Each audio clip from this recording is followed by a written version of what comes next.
how to evaluate aging pitchers, how to evaluate pitchers coming over from a foreign league, how to evaluate spring training stats. We'll answer these questions and more in part 2 of our starting pitcher review. Our own Paul Sporer, editor of Rotographs and host of the Sleeper and the Bus podcast, joins us next on Beat the Shift.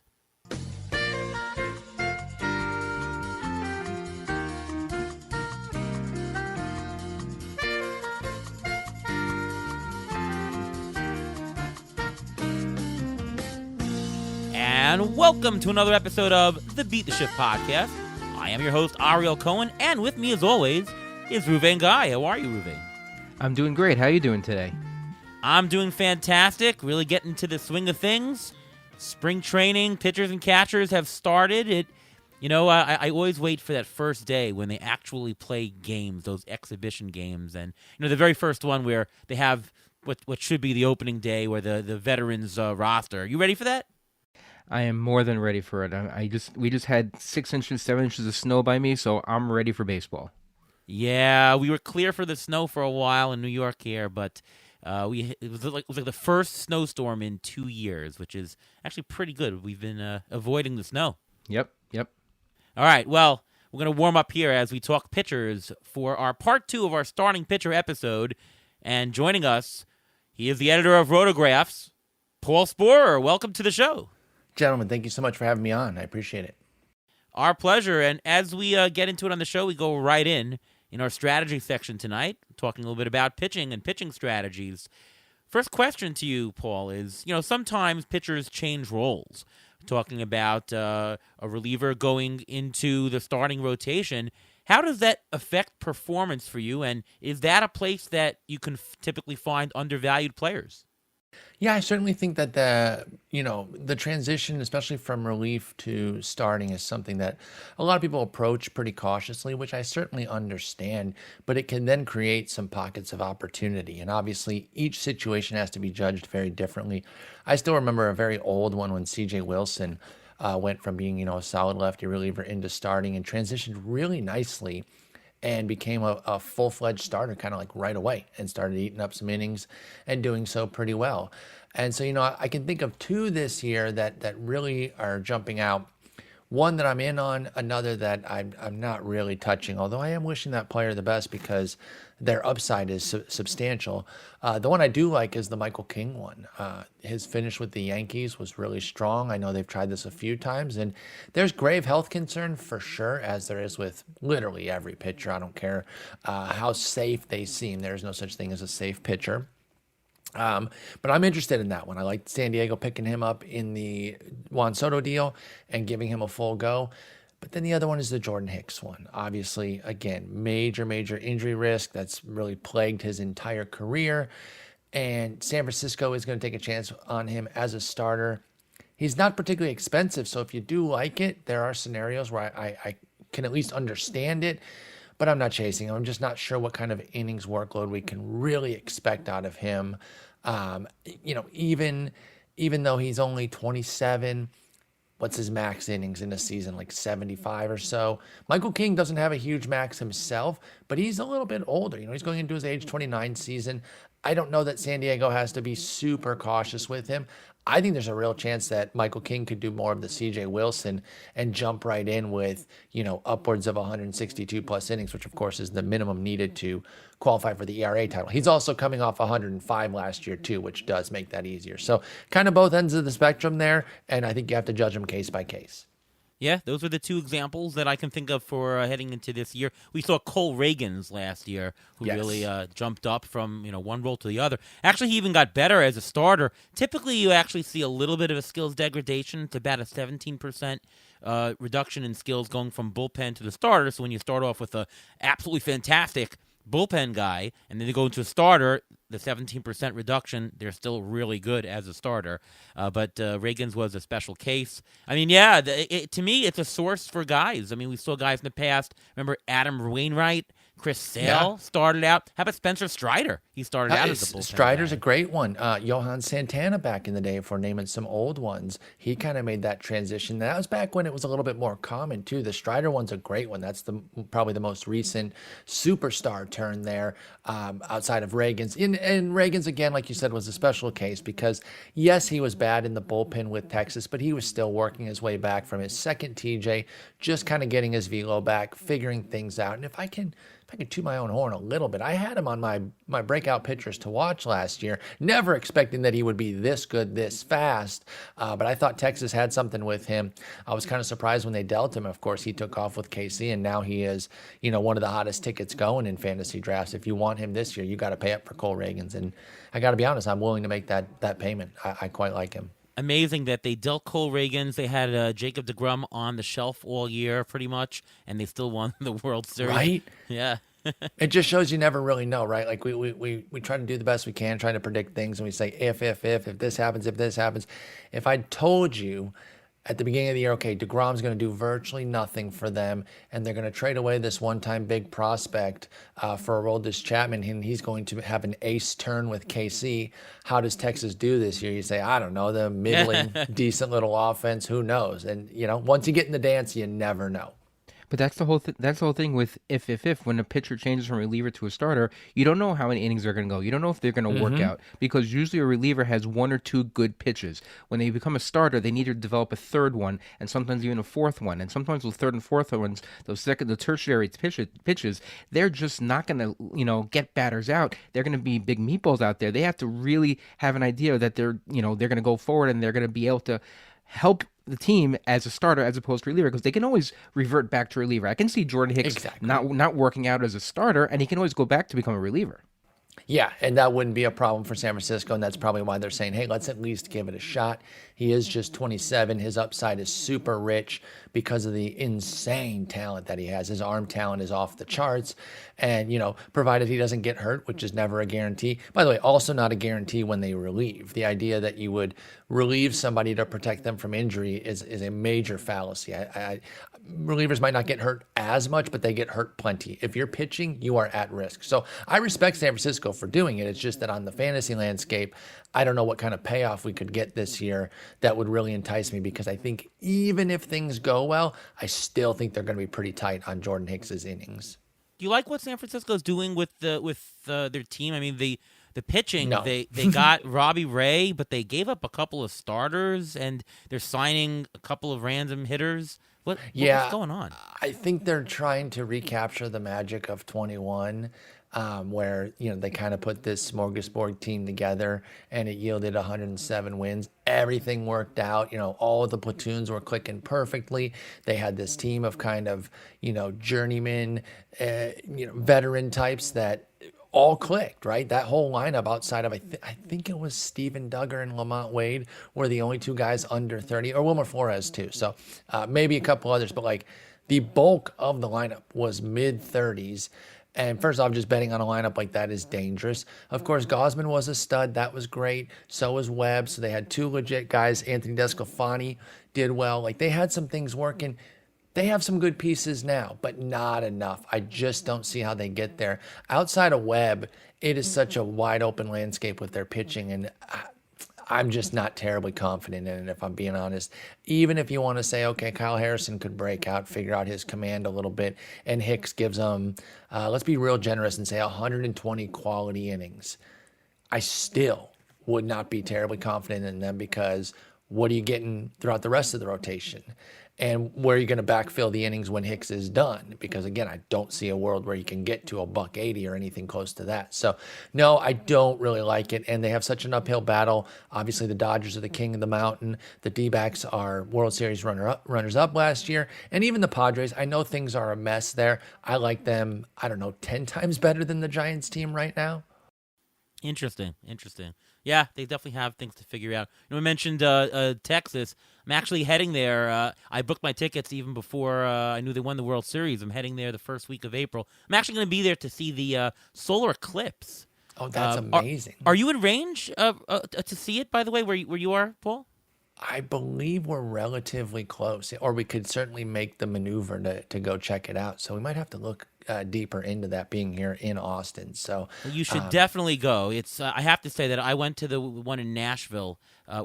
You could go many places, but I went in Nashville back in 2017. It is a once in a lifetime thing. If you ever want to see something in the sky, twice in a lifetime for you, Aaron. Well, yes, twice, but it's something that you should do once in a lifetime at least. There are especially being so close, right? Like being that we are in Texas, while it is difficult to go anywhere in Texas versus say on the East Coast where you can drive a couple hours and go through a few states. You got to drive usually like 6 or 7 hours to get out of Texas if you're anywhere in the middle of it. But that being said, I think we should look into that and see about going and checking it out because it does sound pretty amazing. I remember people talking about it in 2017, saying how incredibly cool it was. Yeah, definitely worth it. See, we do not just fantasy baseball in this show; we do some basic astronomy. That's here, right. So. There you go. All right, let's go back to the pitching. Now we talked about the relief pitchers and maybe places where you can find a star. What are in general are some red flags for pitchers that come up that you see? Oh, well, they exhibited this last year, or maybe when you're watching them in spring training, what's a red flag that comes up that you might be concerned about? Well, certainly a velocity drop is going to catch my eye. Once you start creeping, over about 1.5 miles, then I really want to investigate and see what's going on there because that can usually be a first indicator of a potential injury. And so obviously everything kind of centers around injury. Is this guy going to be healthy? Also, when you're talking about spring training, are they making their innings thresholds? If the team says, he's supposed to get 3 innings, I don't necessarily care how the 3 innings go, but if they hit their thresholds, they get their pitches in, and then they're done, that's fine with me. But if they're coming up short, either because the team, takes them out because things just weren't working very well, or they got their butts kicked so badly that they had to come out, then I'm going to start to be concerned with that.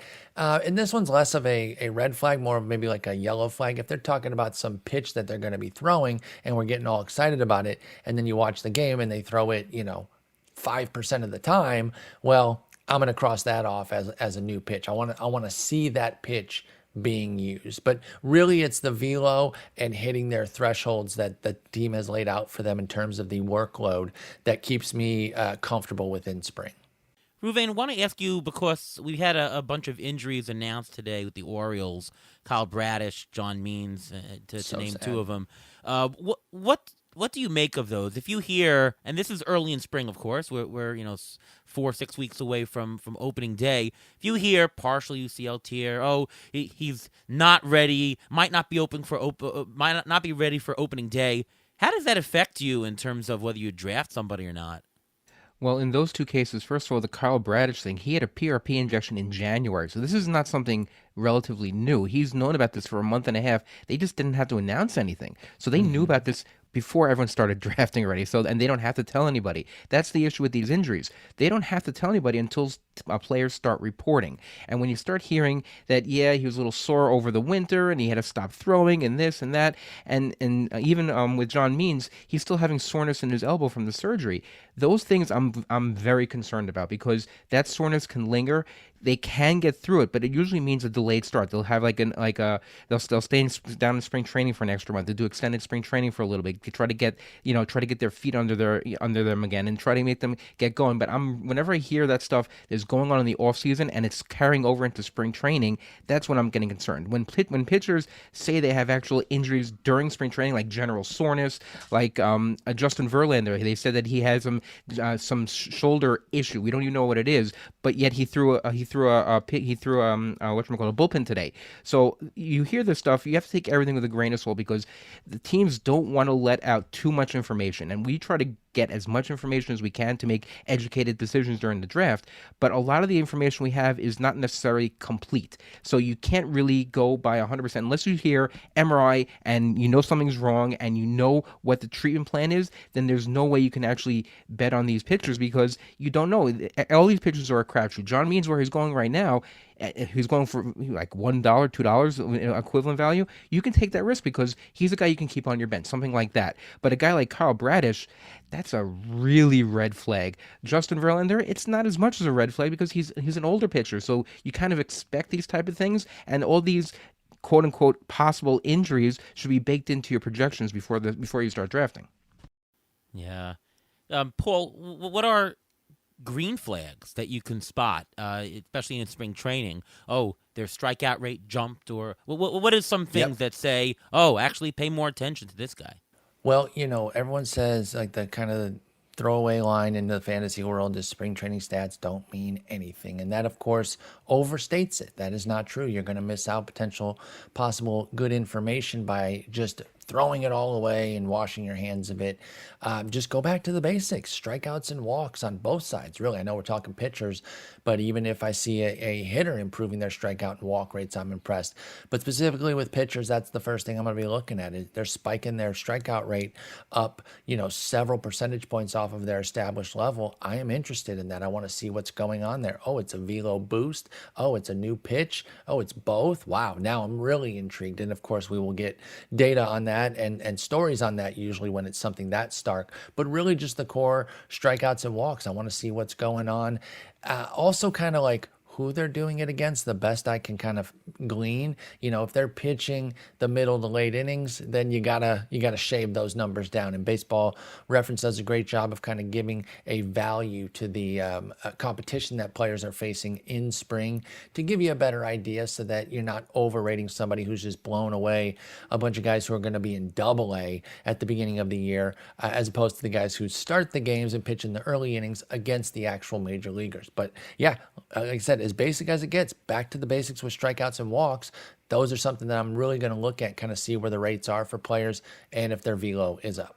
Yeah, and for me, I think it's more strikeouts than the walks if I had to choose one or the other. Yeah. Yes, because also if they are working on that new pitch and they're just, they're literally being directed, throw it 10 times this game. We don't really care if it's 10 balls, but you got to throw it 10 times because we need to start seeing you use it. Exactly. So don't weight the strikeouts way heavier than the walks, particularly if you know that they're working on different things, because they just might not care about the walks. Those might be not necessarily intentional, but just ones that the team is even saying, don't worry, you can walk that guy. That's fine. You're working on this changeup. You need to throw it 15 times out of these 50 pitches today type of deal. So that's a great tag on there.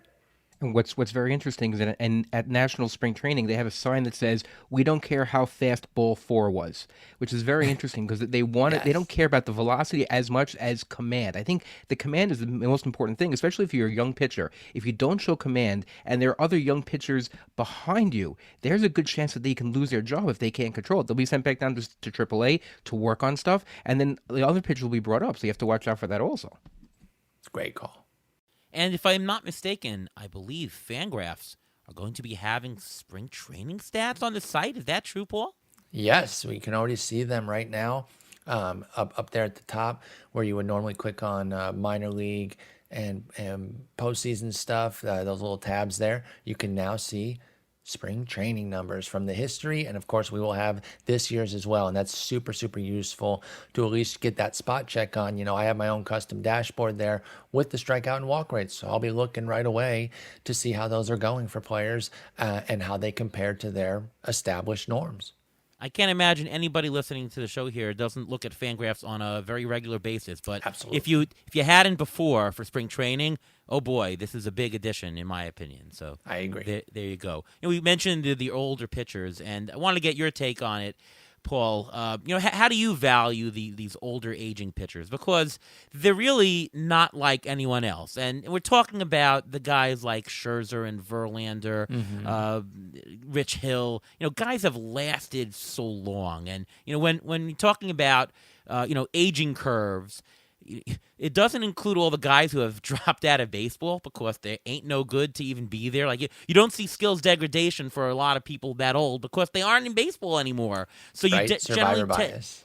Survivor bias is the technical term. That's correct. So how do you evaluate him? I mean, are you expecting Verlander to drop off in skills? Are you expecting Scherzer to do so? For me, it's more a question of, are they going to stay healthy? Because usually when they're here, they're performing.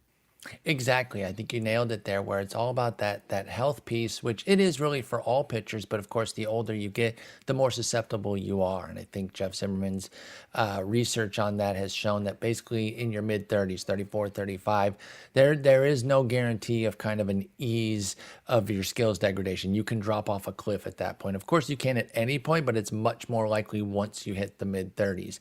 And one of the things that Justin and I talk a lot about on the Sleeper and the Bust is fantasy baseball is a very ageist game. And, we say that as kind of a tongue-in-cheek sort of joke. It's true, but it's also for good reason, right? Because the older players are, the more likely they are to fall off like that. So it makes sense to be careful with them. However, it can create pockets of value. And there are guys that are definitely unicorns. And you name my favorite pitcher ever, Justin Verlander. And I have to separate sometimes the heart from the head there, where I want to make sure that I'm not just overrating a guy because he's been my favorite pitcher forever, but understanding that, at age 41, dealing with a little bit of a bulky shoulder, okay, sure, be mindful of that. But a lot of people will probably overreact to that. One of the things that you see on a day like today, and this is being recorded on February 15th for anybody listening to it later, the news that we got today will likely be overreacted to. And the only one I don't think you can overreact to is Bradish.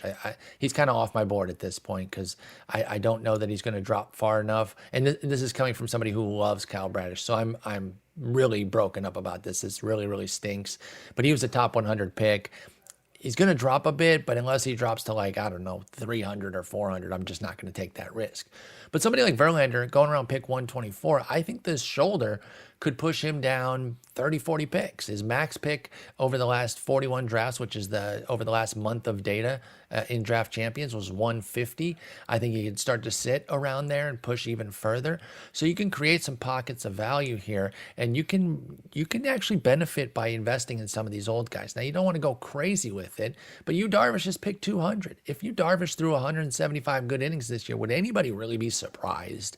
It might not be the main expectation at his age, but no one would be surprised. So I usually like to get an oldie or two because I think that they can present a lot of upside. One of the problems in the fantasy community, I think, is we only attribute upside to youth, right? Because what hasn't a guy done?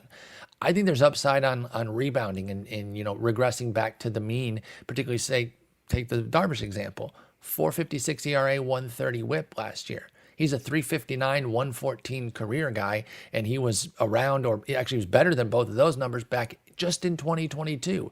And we get so focused on the year before that all of a sudden Yu Darvish is picked 200. I grant that he's age 37. For me, it's, does the cost fully, take into account the age there? Yes, more than enough for me. At pick 200, his age is covered. If he flops, I'm not losing my draft because of that. I will gladly take somebody like Yu Darvish. And like I said, Verlander at 124 is a little dicey. Now that he's got this injury, I expect there to be a pretty sharp reaction to it, and I will gladly start picking up some shares of him at 150, 160, and beyond. Oh yeah, I mean, once you talk about it's about the outlay. It's about, are you investing that much at a $2, $3 pick, a late round pick?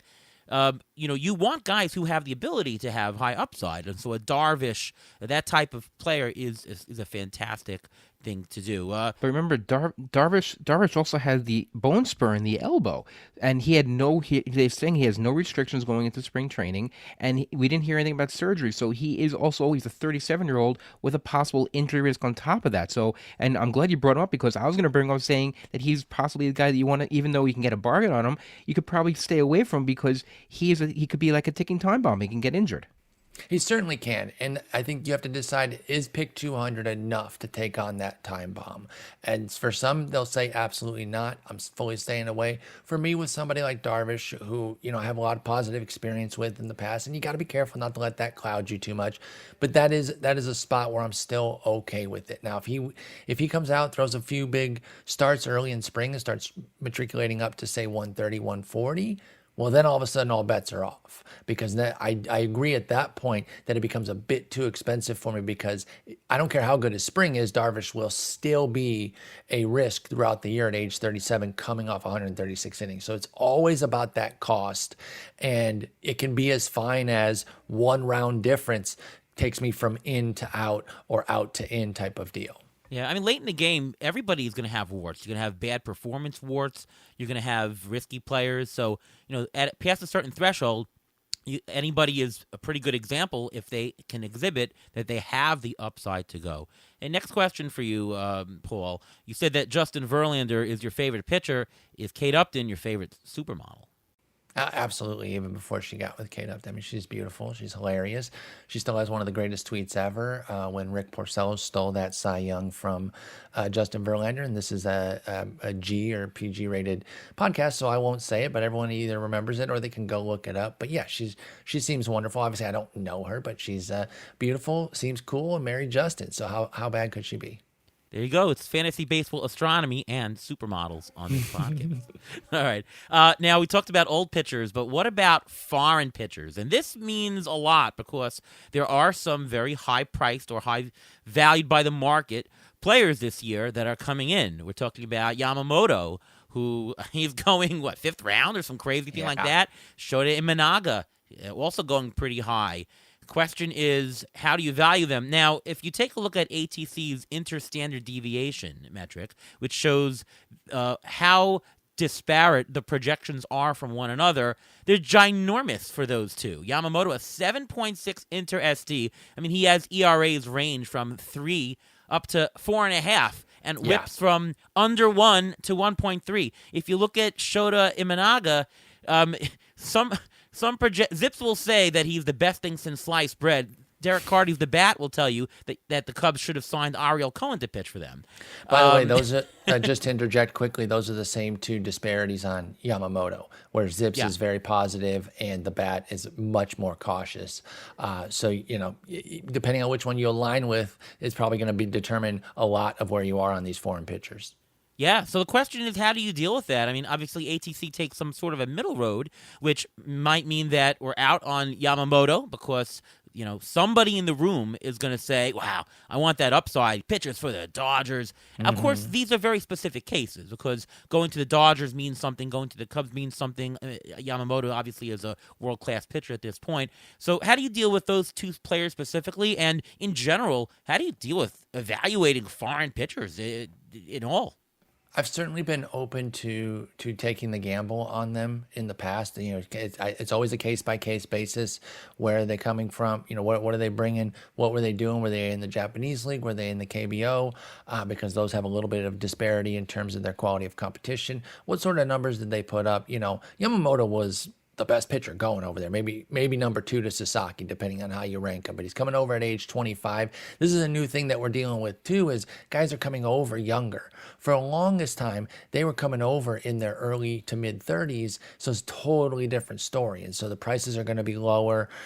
Expectations are lower. You could kind of take those gambles a bit more freely on your Hiroki Kurodas and guys of that nature. But now you really have to invest. And you mentioned Yamamoto. This has got to be the highest we've ever seen somebody go. I don't even think Ohtani was going this early day one. I might be wrong. I can't remember his very he wasn't going ADP. like this. No, but he was not going pick 56 as far as I remember, with a min of 25 over the last month for Yamamoto. But at the same point, I do get it because, again, I don't believe in the idea of safety with pitchers. Particularly on the health front, but even on the performance front. So give me the best talent that's out there. And yes, the transition will be difficult. Heck, they play with a different ball, for crying out loud. So that right there is a big transition. But even if you start to regress Yamamoto's skills pretty severely, it's capable of seeing how he could be a stud. Now, all of that said, there's other guys in that range that I'm not necessarily seeking Yamamoto out, but I'm not completely running away from him. I'm open to these gambles because when it comes to pitching, again, I don't think anybody is risk-free, so why not potentially get one of the best pitchers on one of the best teams? Now, generally, I do follow the Glenn Colton and Rick Wolf rule of, kind of allowing a transition year on a big deal. Now, that's usually what they're talking about is, say Blake Snell signs a 7-year deal with a new team this year, something like that within the majors. This is kind of outside of that, but I think it's tangentially related. A guy coming clear across the world to become Mr. Pitcher with the Dodgers, the it guy, maybe just allow a year for him to transition and kind of figure things out. We look at Senga with your Mets last year. And he got started, and it wasn't going so well early on, but then he kicked it into high gear as the season got on and absolutely took off. And I don't know how related it is to Yamamoto. I mean, it's not really related, but I wonder if that's giving some folks some extra confidence, right? They just saw somebody come over and dominate with less fanfare. I mean, he 30 years old, not to the same level of Yamamoto, but he came over and absolutely dominated here in our league. Why can't Yamamoto do it? And so obviously that's got people pushing him way up, up, and up. I got to be honest. I'd rather Yamamoto at pick 56 than his new teammate, Tyler Glasnow, around pick 40, which I don't know. At least we've seen Yamamoto. I mean, we haven't seen, I don't have the capability of watching Japanese baseball, but he has 3 full seasons under his belt and 2 others that are pretty high. All 5 of those seasons are at least 127 innings, which is 7 more than Tyler Glasnow's ever pitched. And he's 5 years younger. So I'd much rather take Yamamoto than somebody like Glasnow. And as for Imanaga, he's picked 200. Yes, he brings his own set of risks. I could see him more of like a mid-tier. He does kind of cut more of like that Hiroki Kuroda figure, where he's going to be like probably a 4 type. But that's fine at pick 200. I don't mind that. And there is a world where he comes over and kind of takes the league by storm, and I can get a little upside there. So I'm open to both of them. I have not sought out either of them in my early drafts. Well, that being said, are you more comfortable taking a foreign pitcher coming to the league or a foreign hitter, like Yes. a Jung-Hoo Lee? Pitcher By far? Pitcher, by a good bit. Yes. That said, I want to, if I can pat myself on the back a little bit, before he signed, I took Jung-Hoo Lee with the last pick in a Gladiator, just on the off chance that he would sign. He was posted, like we knew he was almost certainly coming over, barring something falling through. But I was really proud of that pick because I kind of discovered him. I learned about him through the game Out of the Park Baseball. They have all players, including from overseas. And as you're playing out your simulation, guys will come over from overseas.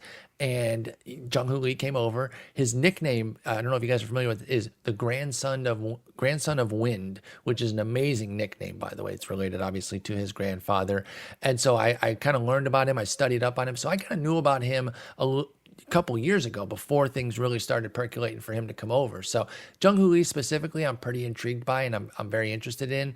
But generally on the hitters, I'm a little bit more cautious.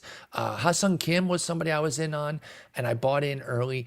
That kind of burned me. I mean, the price wasn't too big, but he was really bad that first year. With hitters, I really do want to allow that transition year. Whereas with pitchers, I don't know. I think it's just if you can pitch, that's going to translate quicker than hitting. I think hitting is so different over here versus overseas that I want to see the guy do it for a year before I really dive in.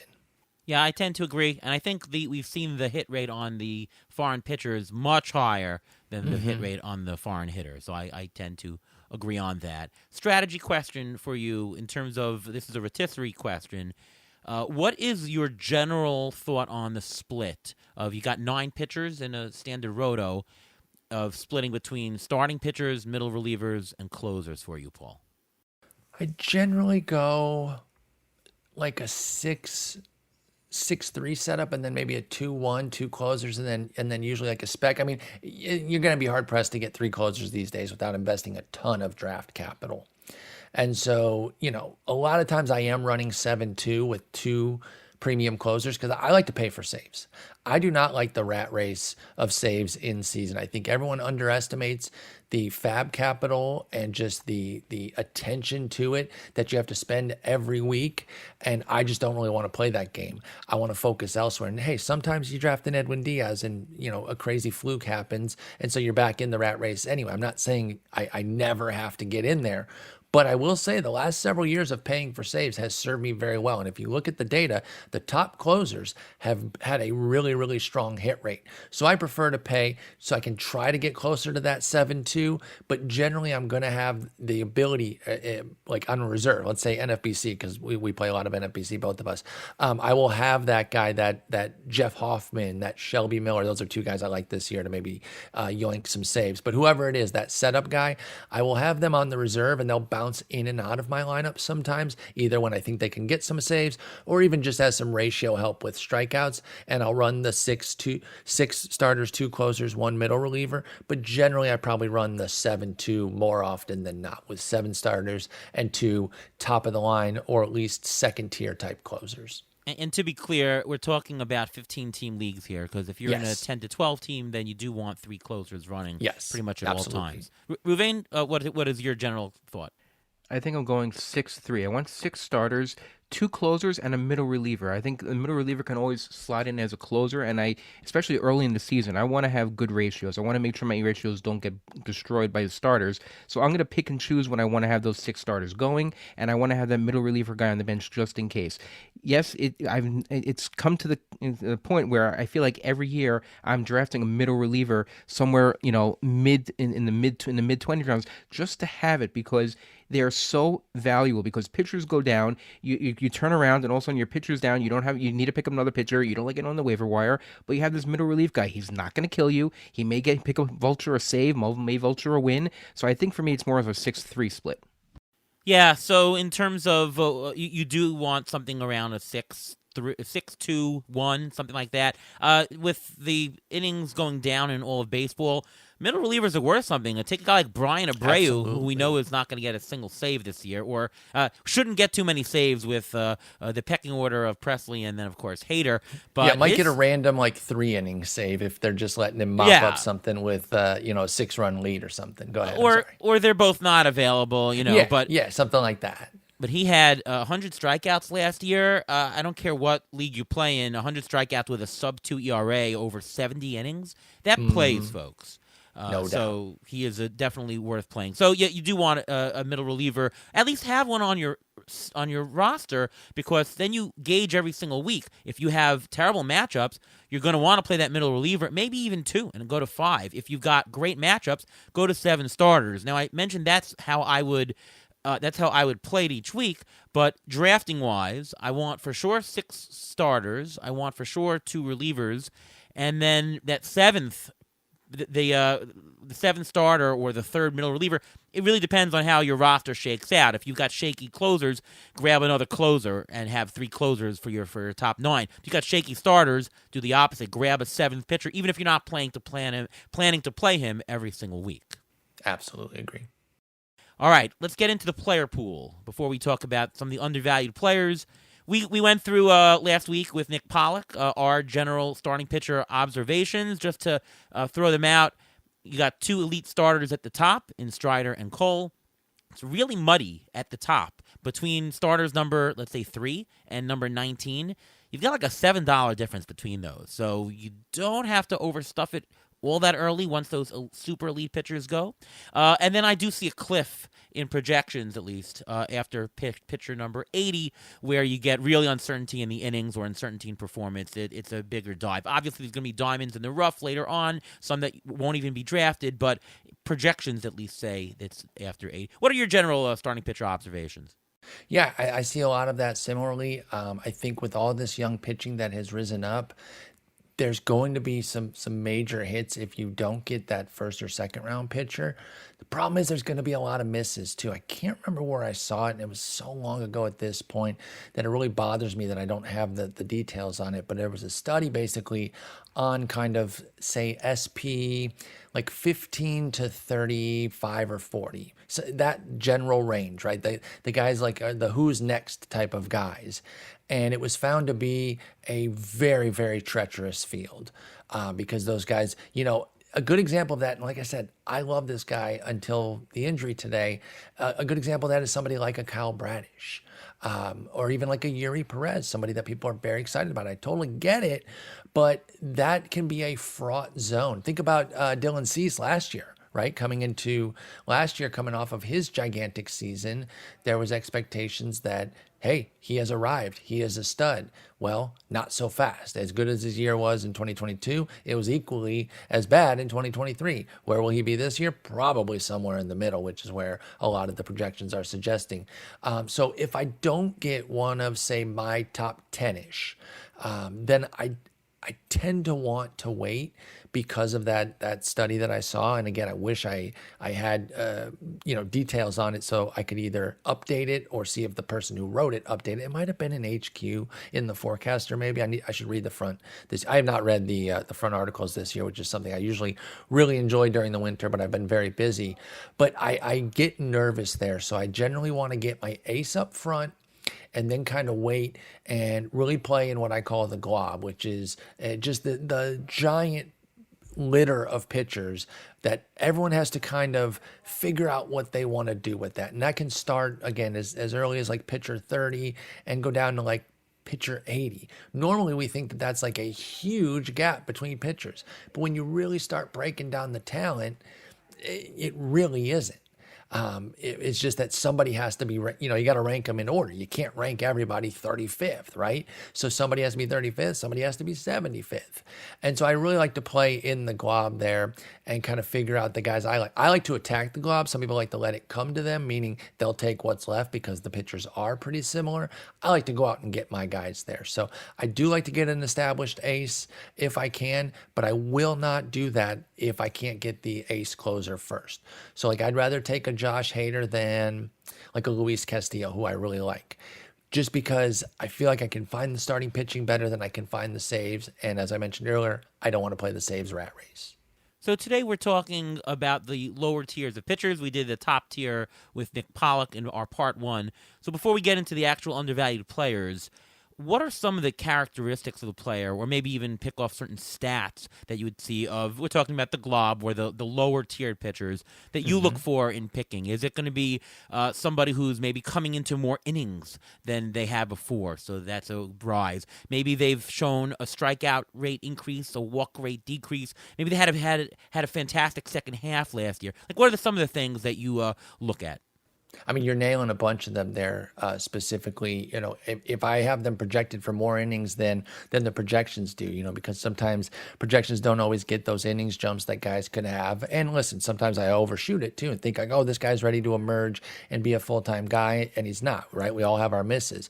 But I think that's a pocket where I can really find some value there because the guy's being depressed coming off of like back-to-back 130 inning seasons, and I think it's time for him to make the leap to a $180. That can be a big zone. And then, of course, just, again, get back to the basics with the strikeouts. Get what's going on with the swinging strike rate.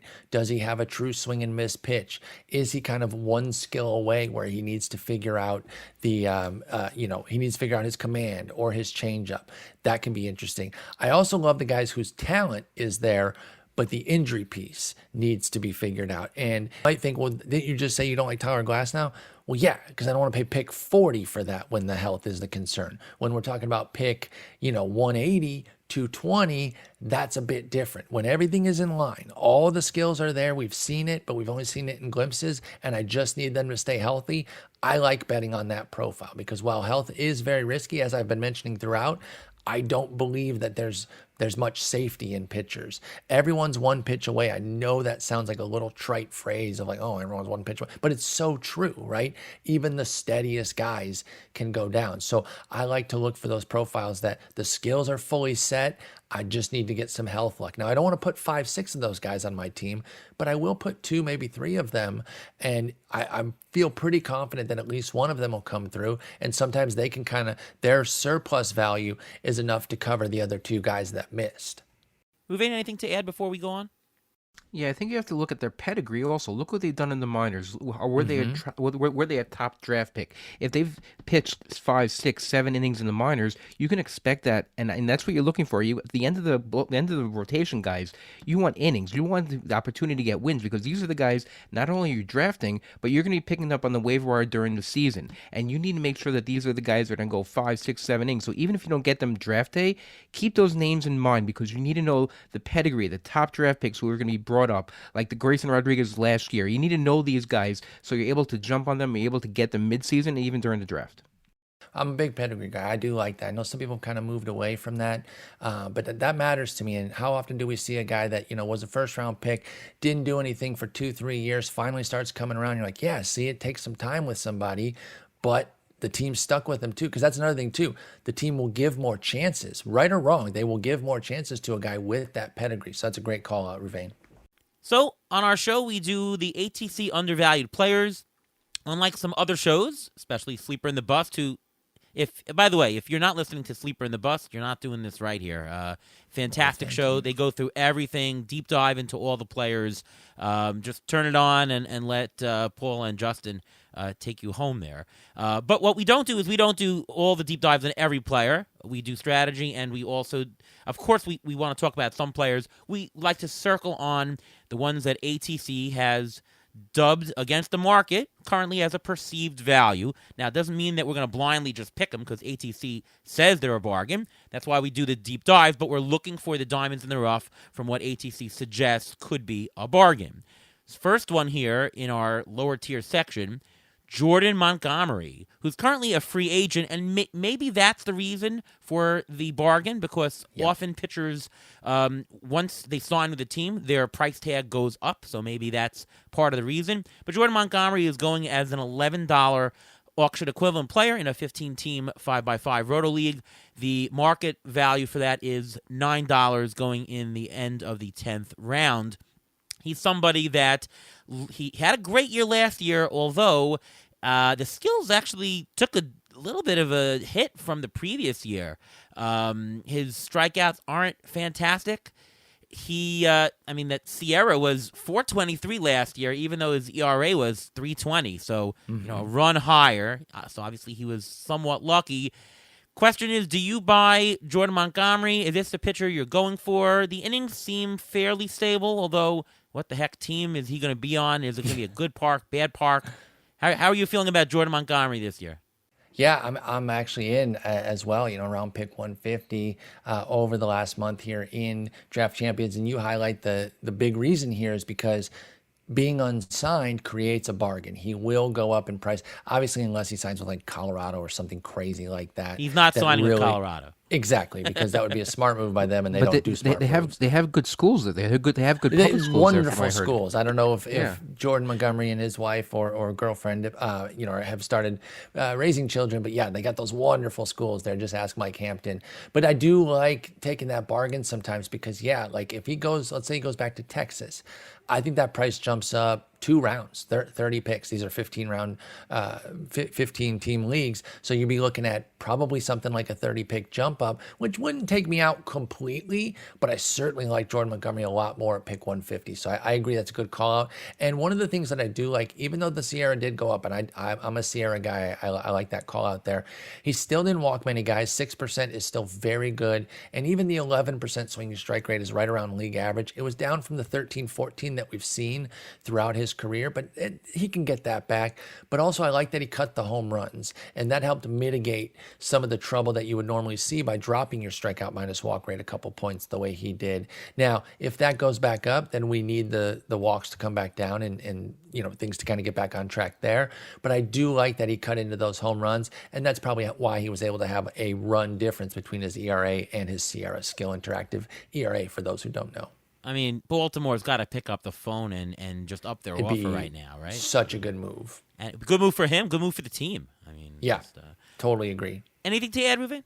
Yeah, he gives innings. That's the thing. Last year he pitched 188 innings. The year before that he had 178 innings. He's already post Tommy John, so I'm not as worried about that. So I'm not concerned about that. So if he's a workhorse and he's going to play in a good team, see, it all depends where he lands. But he can wait, and he can wait even a little longer, another couple of weeks. More pitchers will get hurt.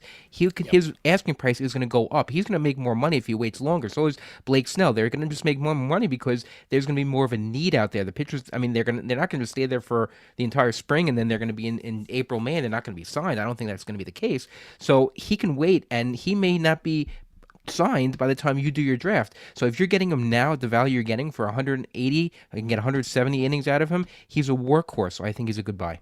Yeah, he's not being not signed because teams don't like him. He's being signed because he's asking for too much money, But I like him, especially at this price. So that they got to just trust Boris to do his thing. He doesn't really steer his clients wrong more often than not. It's got to be nerve-wracking. If I was Snell or Jordan Montgomery, I would be nervous about this, but you just got to trust your guy and hope that Boris isn't going to treat you wrong. And I agree with Ruvain, more teams are going to get injuries. It's the worst part of spring. We get so excited for spring to start, and then the injuries start pouring in. There will be a ton more, unfortunately. Very low ATC interesting, and I do believe he has a high floor. I don't see the bottom dropping out of him, even if his ERA goes up 0.75 of a point. I can see a 3.9 ERA, and projections, it's still a bargain at the price he's going. What about nasty Nestor Cortez, who was absolutely amazing? He was a $23 player in 2022, .92 whip. He was not himself last year. Let's just attribute the bad year to injury. Obviously, he only pitched 63 innings, so he didn't make it. But if this is a guy who's going in the 18th round, we're talking a $2-3 auction equivalent. Is this the kind of risk that we were talking about earlier, that it's just right to take? Because his upside is $20, and projections have him at 130 innings, 130 strikeouts, sub-4 ERA. That's a huge bargain if he makes the 130 innings. I mean, he doesn't have to even pitch that much for a bargain. He can pitch 100 or 90 innings. If it's at that kind of level, he's a big bargain. Is that someone you're taking a gamble on, Paul? Absolutely. This is exactly the kind of guy, post pick 275 that you can really hit big on with Nestor Cortez, because I think the community is overreacting a little bit to the washout season. 63 innings, it didn't go well. Sure. But I don't know that his price should have fallen this far. And I will say, even though a 125 whip would never really jump out to you as good, I'm not going to sit here and pretend that it is, relative to a near 5 ERA, it is actually kind of good, right? So he wasn't putting on a ton of base runners. The home run rate had spiked, and because he was just off. And I believe in Nestor Cortez, he still had an 18% strikeout minus walk, which was only 2 points lower than what he had seen in that breakout season. It's funny because I still remember him for that breakout season. I was very interested in him in my main event. That was the year I was in the main event with Jeff Zimmerman, Justin Mason, Dalton Del Don, Scott Genstead. It was a murderer's row. And I had literally just circled Nestor Cortez on my page, and it was 3 rounds above ADP, I believe. I was like, okay, I got to jump. I'm going to get my guy. And Jeff Zimmerman and his partner Tanner Bell took him from me, and I ran over to him. I was like, I can't believe you. This was in Vegas. I was like, I can't believe you took him early. I thought here I was, going out on a limb, taking him 3 rounds early, and it was around this pick area. So yeah, I am back in, and this is what I talk about with veterans having upside, right? We don't think of upside from a 29-year-old Nestor Cortez who's, been around for a while now, but he absolutely does, because he could get back to 2022 levels. And 2022 levels, by that I mean take his innings 158 and his Sierra 348, not necessarily the 244. Nobody's projecting him for 244. But if you give me a mid threes with a low ones whip, for, like you said, Ariel, even 100, 110 innings. I have him at a 4 ERA, and he's a huge bargain at a 4 ERA. Yeah, that's still value. Do you know how many good starts you have to put up a 4 ERA? I think that's an underrated thing, too, because at 278, you don't even have to use Cortez all the time either. So if you were spotting him and kind of, figuring out some good spots to maybe sit him, you could milk his 4 ERA down to, a 360. And you get the replacement level of some middle reliever that you're putting in also. Yeah. Exactly. So, yeah. I'm in on Cortez here. Any different, Ruvain? No, but I will give the medical update. He was out with a rotator cuff strain. He said he's already thrown 4 live batting practices this spring. He has no limitations. He only had 12 starts last year, last one in August. And I think he was pushing himself too much last year. I think he tried to play through injury, and that's why he got hurt worse, because Carlos Rodon was out, remember, last year. So he had to be the number 2 behind Garrett Cole, and the Yankees had high expectations. So he was pushing himself. The fact that he pushed himself, he probably got hurt, and he probably got hurt worse, and that's why he missed so much time. He is a great bounce back candidate, and in round 18, it's a no-brainer because he can have a 10th round value, he can have a 9th round value. Does the mustache play at all into this? I find that mustache guys generally have a lower whip. I mean, like Miles Michaelis, look at that. He's a whip guy. Paul, Does that play into it? Yeah, Paul, can you answer this, please? Yeah, absolutely. I got my little dirt stash out here. It pales in comparison to Nestor Cortez, but does it make me more partial to the mustachioed guys out there? Absolutely. Now, you might get a rough whip if you trust one of the better mustaches in the league, which is Dylan Cease's. So it can go both ways there, but maybe you just got to pair him up with a Michaelis or a Cortez to balance out that whip. Stack the mustaches. You've heard it here live on Beat the Shift. Eduardo Rodriguez, he declined going to the Dodgers, and then he signs with Arizona. Okay. Well, Arizona was a World Series team and the Dodgers weren't, so maybe we should read something in. He is about a $4 bargain, going for about $6 auction equivalent value, worth $10 according to projections. He's a guy who just made improvements over a year. Strikeout rate looked strong. Now, he was actually very lucky last year, but the projections are showing him at his regressed level. Like he's been unlucky in years, he's been lucky in years, he's bounced around. Strikeout rate was just very fabulous last year. So the skills really did come together. I think the question a little bit is health. Ruven, let's go to you first on Eduardo Rodriguez. Are you in or out, especially since you could have a little bit of a health concern with him maybe? I don't think there's much of a health concern. He did pitch at the end of the season. I really don't, not nervous about that at all. I'm nervous more at the innings and how many innings he's going to pitch. He's never pitched more than 157 innings since 2019.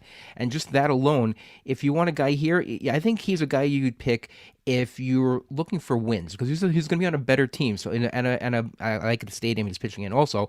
So the division's not that great. He had a career low in WHIP last year, which is, there's going to be so much regression there. But I think the wins are going to give him a lot of his value this year. Any disagreement, Paul? No, I think that's pretty well said. I will, say I respect the reason that he didn't want to go to the Dodgers. It wasn't anything against the Dodgers for Eduardo Rodriguez, and I didn't like that way some people were framing it as like he's not a winner. He doesn't want to go to a team. He didn't want to leave his family mid-season. And, when you've been around for a while and you sign a big deal and you get these stipulations where you can have some control, that is your choice. Like, not everyone's motivated by all the same stuff either. And so people project what they'd be motivated by, like, oh, how can you not go to the Dodgers from the garbage Tigers? It's like, because he doesn't want to uproot himself in the middle of the summer when he's got kids at home and his family there, right? And like, maybe others wouldn't be as motivated by sticking with their family, and I wouldn't make a judgment on them if they've got an agreement with their partner that, hey, you're going to take care of the kids until October, and I'm going to make this move, and I'll be back. Then that's great. But he might have a different arrangement where he says, hey, we need to stay, as a family here, and I'm going to stay with you. Of course, don't forget, he left in 2022 to handle some personal stuff that we don't really know what all the details were. But like, I don't disrespect him for anything, and I'm not saying you were either, by the way. But a lot of people I were. wasn't trying to disrespect him, of course. No, I know you weren't, but a lot of people were trash talking him, and I really didn't like that framing against Eduardo Rodriguez because he bargained to get that, to have that control, and that is his choice. He doesn't have to go everywhere and chase a ring, and it shows now that he's going to Arizona. Basically for him, ever since Eduardo Rodriguez left Boston, I've been interested because he's gone to two good parks now, first Detroit and now Arizona. And with his skills in that park, I think he can put up another sub-4 ERA, probably not 3.30, but give me like an upper threes with like a 125 to 130 whip and tons of wins like Ruvain said. Yep, and at that projection, he is a bargain. So I think we're good on him. All right, before we go any further, it's time for the Injury Gurus Trivia of the Week. Well, the next two pitchers we're going to talk about happen to be on the Rays, so this is going to be a Rays-centered trivia question. Last year, Zach Eflin led the Rays in wins with 16. Only 3 other pitchers had more than 10. Who were they? On the Rays, only 3 other pitchers? On the Rays Last year? Are we both guessing? You go first, of course. Okay. I think McClanahan probably got enough because he probably got half of them in April. So that'll be my first guess is McClanahan. Yes, he had 11 wins. No, he was number 3 on the list. Did Glasnow make it? Glasnow made it. He had 10.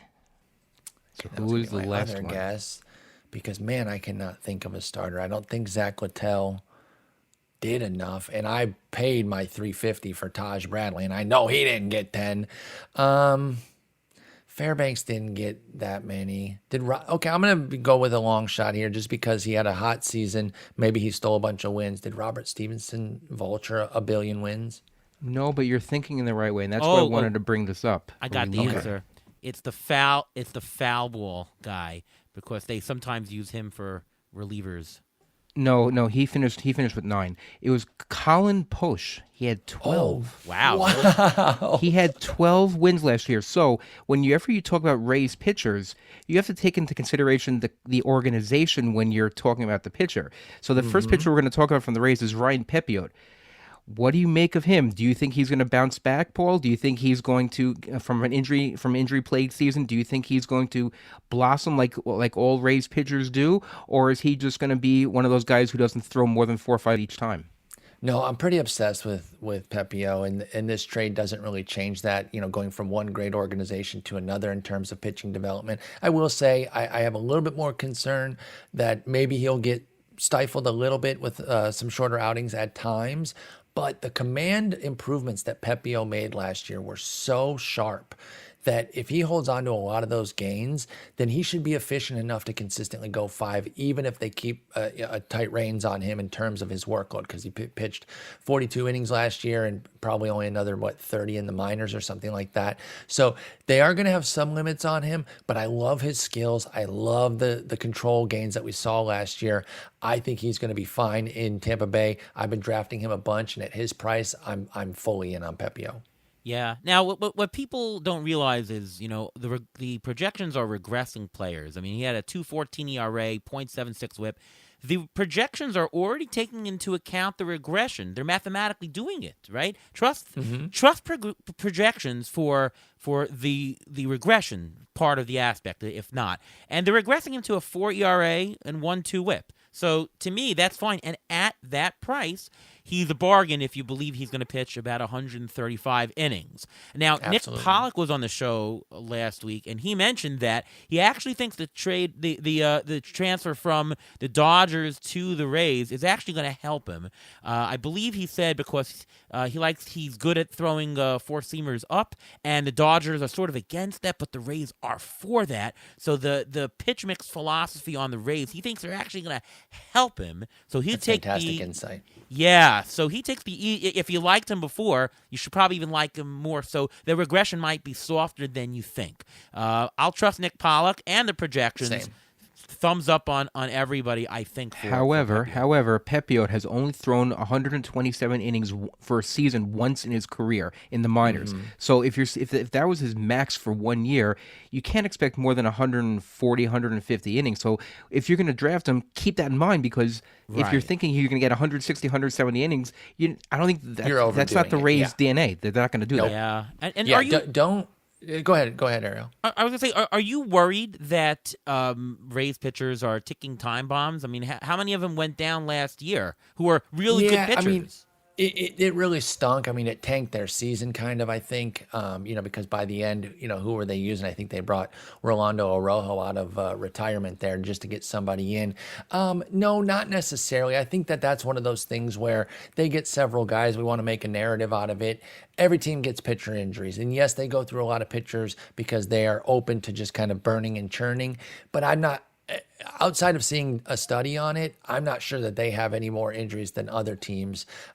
Because again, keeping pitchers healthy is remarkably difficult. So no, Pepio comes with his own injury risk because, as Ruvain points out, he has not piled up a ton of innings. Going to the Rays does not inherently make him riskier for me personally. I mean, certainly, we generally like when Rays are asking for players. They sort of look at Zach Eflin. Let's make him better. So, to me, I actually value that part of the aspect than Rays pitchers get injured. So, and the next guy we're going to talk about, they went out and got, and it made me like him even more than I did with the other team that he was with, if we're going to stay in order and keep talking about these players. Yeah, next guy is Aaron Savali, who pretty much same. And he's also, what I like about, if you go back-to-back with Pepio and Savali, they're both going in a similar price range. They're somewhat similar in terms of their projection statistics. It's sort of a hot spot, right? You can get, if you figure, hey, I'm going to have a pick in the 13th, 14th, 15th round, you'll probably get one of those two, and I'm sure there's another pitcher or two that you like in that round. It's probably a good place in your draft to pencil in a pitcher. And Aaron Savali, I mean, he looked absolutely filthy. He had a 30% strikeout rate jumping over to the Rays, and his walks fell below 6%. I mean, he was just a much better pitcher. And by the way, maybe the reason why his price is depressed, that was masked because he had a terrible ERA. Yeah, that's the craziest part. Right? His skills went bananas, and he actually performed worse. 370 BABIP did that to him with Tampa Bay. 370. Absolutely unlucky. And for the year, the ERA was 3.46, but actually he pitched better than that because he was so unlucky with the Rays. So I see a skills improvement, and I'll take the over on the skills. I think the question, again, is he going to pitch over 120, 140, 160 innings? Where does he fall on the threshold? But at 140 innings, he's a bargain that I certainly want to invest in again. Yeah, I'll gladly take the projection at a buck 40, but I do think Savali at 29, having been around for a while, is somebody that comes with that plus 20 in the back of my mind where I think it is reasonable to think that. With Pepio, I think you're wish casting at that point. If you're like, oh, but he could go 160. I don't really see how that would be happening for 26-year-old Pepio. But for 29-year-old Savali, who's been around the block a few times, if things are going well and his health is cooperating, I do think the Rays will turn the reins loose a little bit on him and push him into that 160 range to where he can get his first ERA qualified season. And you prefer Savali to Pepio?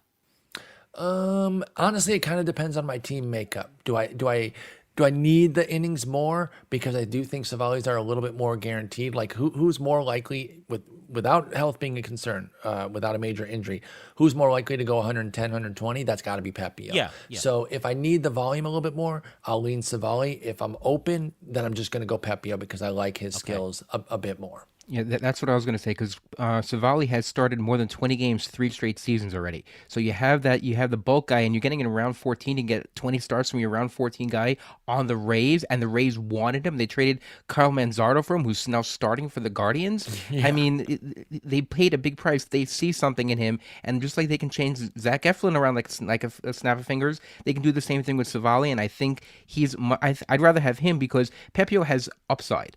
Savali, you know what you're going to get. If he just takes the next step, then he's there. So I happen to like Savali better. I'm very open to doubling up on them. Like literally back-to-back rounds. If I'm going pitching heavy there, I would do a Pepio Savali elbow. And I'm big on taking the wheel where I can get it, 15. Obviously, I'll take one. That's harder to get. Everyone seems to want one, especially with Acuna this year. But I'll take that 15 slot. I like doing the double pick. And I could see a Pepio Savali, double up right there that I would be super comfortable with, personally. I'm the opposite. I like taking the middle as opposed to the ends. It's probably better, to be honest. It's just a comfort thing for me, though. I like doing the double up. Yep, it's not much of a difference. Although, like for me, I'm a value drafter. The way I draft lends itself much better to look totally for agree in the middle. Yeah. Yep. Griffin Canning.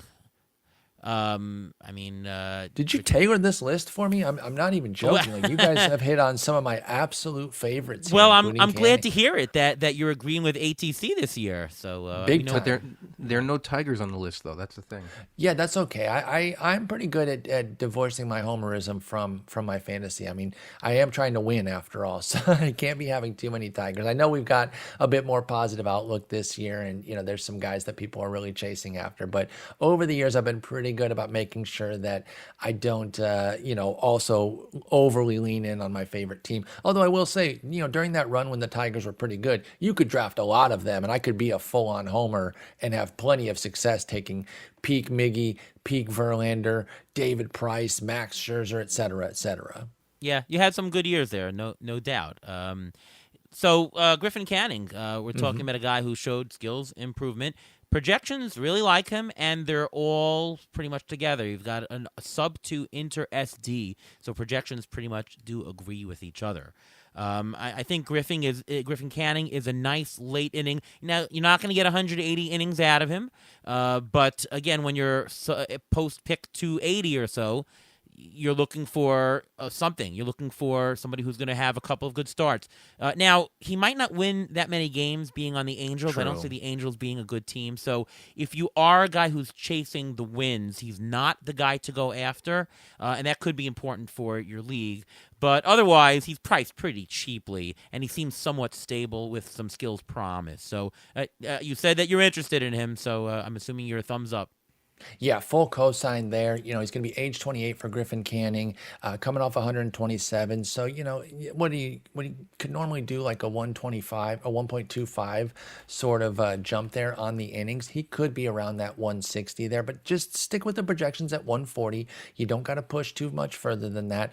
Be careful on that wins piece, though. I'm glad you brought that up, Ariel, because, look, wins are sporadic. They are difficult to project, but there is still the simple fact that the best teams win the most games and their pitchers are going to get the most wins. So don't pile up too many guys. And honestly, I'm kind of looking at myself in the mirror and talking about that. One of my flaws has been just stacking like the Griffin Cannings, the good pitchers on these teams, but then I come up short in wins, and then I have to end up chasing with like the 5th, 6th starter types on the good teams. And and then they're going to tank my ratios anyway. So be careful there. If you've got, a handful of starters already on garbage teams, even if they're the good ones, you will fall behind in wins most likely. You can get lucky sometimes, but don't bet on that luck. Make sure you're balancing it out. And that's where somebody like a Nestor Cortez comes in to kind of counterbalance somebody like a Griffin Canning, right? Or even one of the Rays guys. Yeah, or if you're not going to pick a good team, at least pick one that has a very good bullpen that can hold your lead. And who knows who the closer is? I think that Estevez will get the first crack. Is that your estimation? Yeah, they've said he will. And then the aforementioned Robert Stevenson, who's going from the Rays out there to the Angels, he'll be lurking in the shadows, though. If Estevez falls off the way he did in the summer last year, if it's earlier, then I think Stevenson could take that job and run with it. And last pitcher, I'll go to Ruvain first. John Means was on our list. Obviously, that might change as of today, but I think it's actually good that we're bringing him up to talk about what to do with him. He's only going for like a buck or two at the end. We're talking 19th, 20th rounds availability, which I thought was absolute steal for a guy that has been a $10, $12 pitcher in the past and looked okay coming back last year in very late. But what is his health status, Ruvain? And if John Means is going to be out for at least a month, which is what I think I'm hearing right now, at least he's behind, so we're talking about a month, is that somebody in an NFBC league where there's no IL that he's good enough to even worth stashing? Well, it depends on your roster construction. If you think, and it goes back to what we always say, if you think you're going to drop him, someone's going to pick him up next week, then you don't drop him. But this guy John Means, it's a little bit elbow soreness from the surgery that he had. I think he'll be fine. I think he's just going to get a extended spring training, an extra month, let him build up to it because the Orioles want to compete. He is one of their main guys. They want him in the rotation toward the end of the year. They want to keep him safe. I think he'll be back. But if you're taking him like we took him. We had an auction. We got him for $2. He's a guy that you don't have to be attached with either. If you hear bad news, if you're getting for $1 or $2 or toward the end of the draft, you can just drop him. He's a guy there's no reason to be attached to him, but he does have some upside where I think that we're going to hold on to him for a couple of weeks into the season just to see where he goes. If we find out that he has another setback, then we can drop him because we didn't spend that much money. We're not that invested in him. Yeah, well, that's one thing. When you're drafting early, you're going to get guys who end up, injured or so. Obviously, if you have him, it's a different story than is he available now when you hear about the injury. What's your take on him? Are you interested in Means before the injury, Paul? And what do you do with him after the injury? Absolutely. Before the injury, John Means' business was somebody I was looking at on the rebound. I love what Baltimore's doing, of course. And that stadium, the park change that they made with that wall, what's his biggest issue generally? Home runs. There's a good way to limit a bunch of homers against righties there by pushing the wall back 1,000 feet. That almost seems like it was tailor-made for him. This one is not as scary to me as the Bradish injury. That said, I'm going to be a lot more cautious in drafting Means. I already have him in one league. I might do another, if I got him in another DC, sure. I try not to invite too much injury onto my DCs because while 50 players feels like a ton, it can add up quickly and you don't want to get too crazy with it. But right now, he's just behind schedule a bit with the shoulder. It's not supposed to be a major deal, or elbow for John Means. It's not supposed to be a major deal. I'm going to monitor it throughout spring. I'll probably just keep my one share and then wait until I get to my redraft leagues in March and then kind of decide where I'm at with him there. I think I prefer him in a league where I can cut in case something really bad happens with the injury. But he's staying on my board at least to consider because I do think the upside is there. And if this is just a little bit of, hey, I need some extra time, and then once my elbow's good to go, I'm ready to go off, then I can get back on John Means. If it's something that kind of keeps getting pushed back and delayed, and his spring, doesn't start until March 23rd or something, then we're just not drafting him then. Yeah, his price is going to end up going down as a result of this. That's true. So, his value goes down, his price goes down. Hey, it was Justin Mason's one of his top breakout players or undervalued players for the year. So we had to. He was pretty upset. He has him. I think it's his most rostered player so far in his fall/winter drafts, and he had just gotten off a pod this morning with the Fantasy Pros with the Welsh, talking him up as a potential breakout, and so he was pretty bummed by this. But again, this one isn't kind of the major blow that Kyle Bradish's is. Like I said, Bradish fully off my board at this point now. I've already got shares, unfortunately, but Means the price is going to come down, like you said, Ariel. And if he starts going pick 350, 400, then you can take that gamble in a DC still, even if he's slated to miss a couple weeks at the front end of the season. Paul, any other players in this range or a little bit lower that you have as quote sleepers? Although I don't know if you consider a lot of pitcher sleepers. There's so much information these days; it's hard to sneak anybody there. But what is your take of a sleeper this year?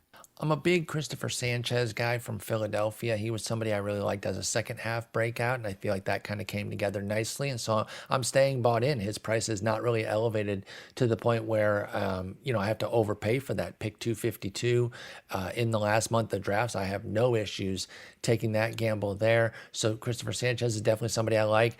And, we were talking earlier about making sure you don't get too many guys from a garbage team, and I co-signed Canning.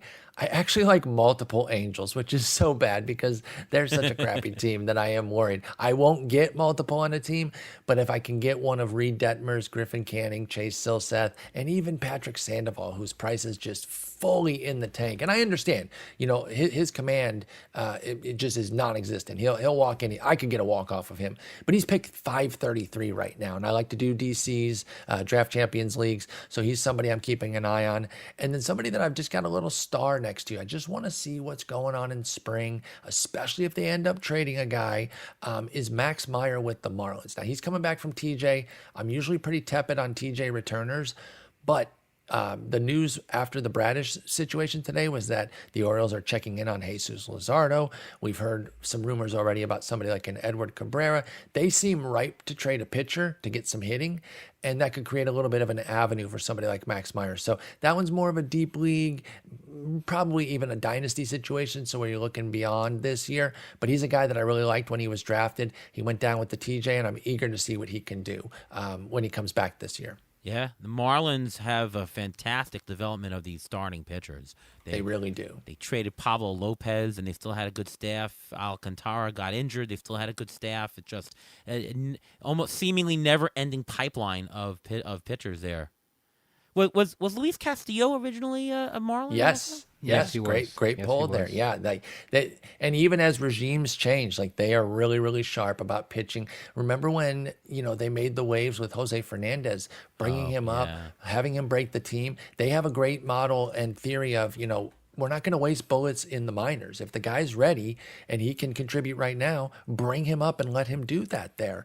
And so, I really like Marlins pitchers, and then throw in the great park too. These guys aren't just made from the park, but that's a nice little cushion as well as they kind of figure themselves out when they're younger guys too. So I really do like what they're able to do. We saw Yuri Perez. He kind of fit that Jose Fernandez model this year. Yeah, he was a teenager, but why waste those bullets when he can do something big for you in the majors? And he put up 91 really strong innings this year. Love those Marlins pitching. Unbelievable. All right, Ruvain, injury update time. Go for it. Well, we've been mentioning Kyle Bradish already. He has been diagnosed with the UCL sprain, partial tear, whatever you want to call it. He had a PRP injection, like I mentioned, in January, and he's scheduled to begin a throwing program already this week. So whether or not you want to still go on him, that's up to you, but I would probably stay away at this point. Another guy to stay away for now is Robbie Ray. He just has been cleared to throw 3 times a week, so he's not expected until the second half of the season. Another pitcher coming into spring training with shoulder issues is J.P. France. He was already said that he's dealing with shoulder inflammation.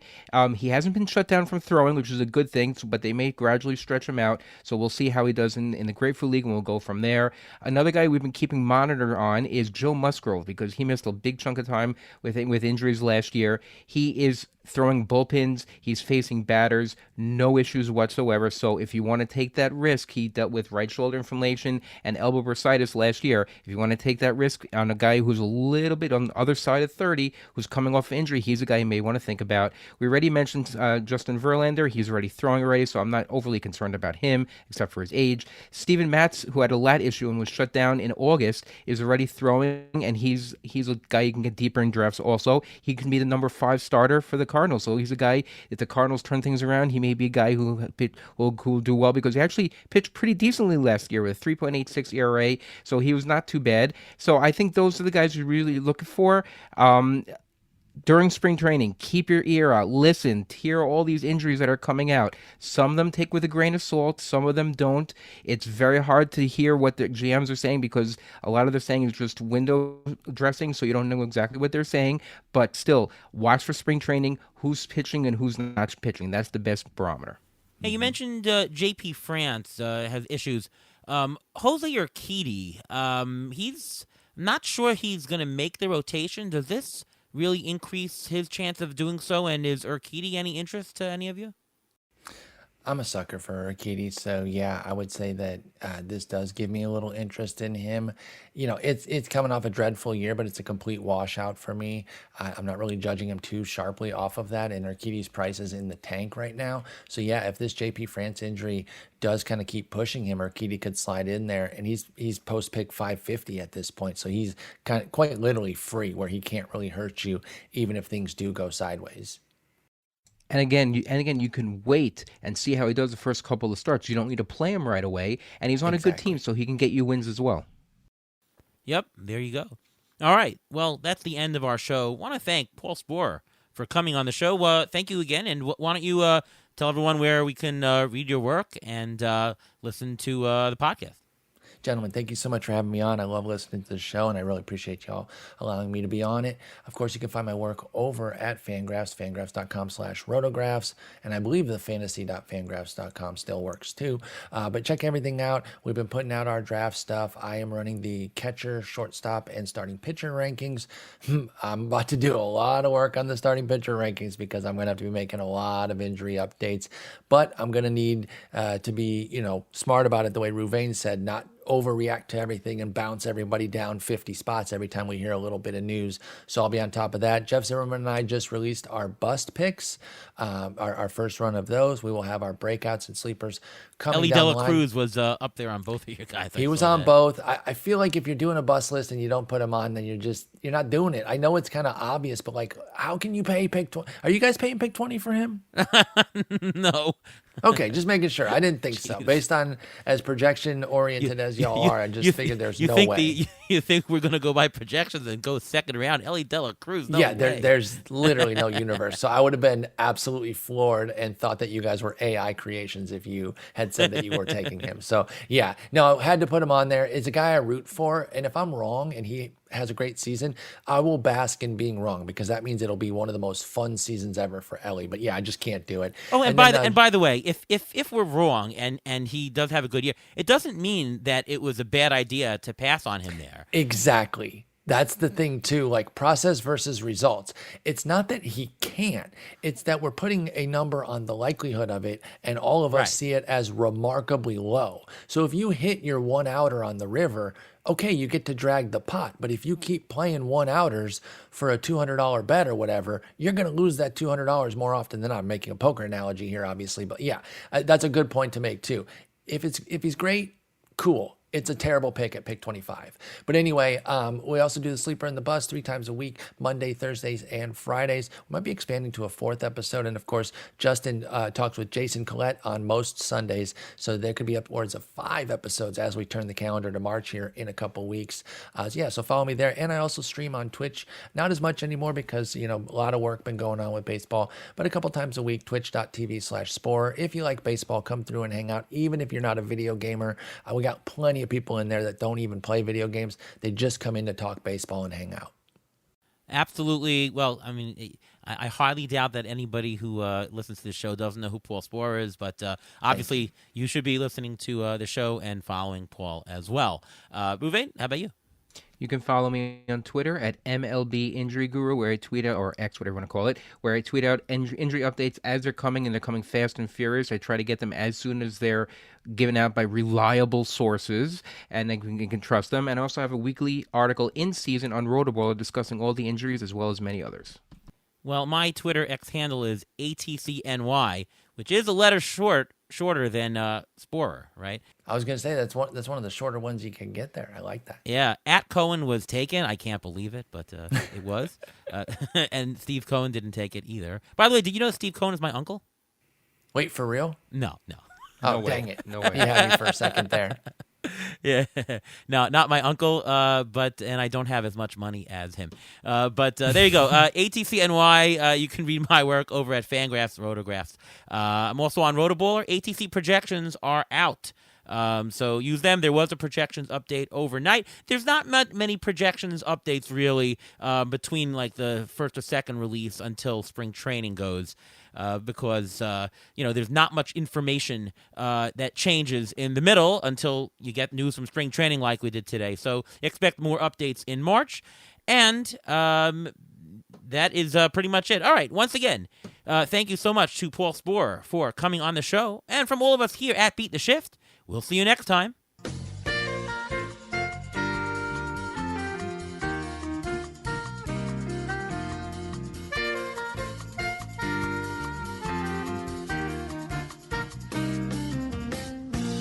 Thanks for listening to the Beat the Shift podcast presented by Fangraphs.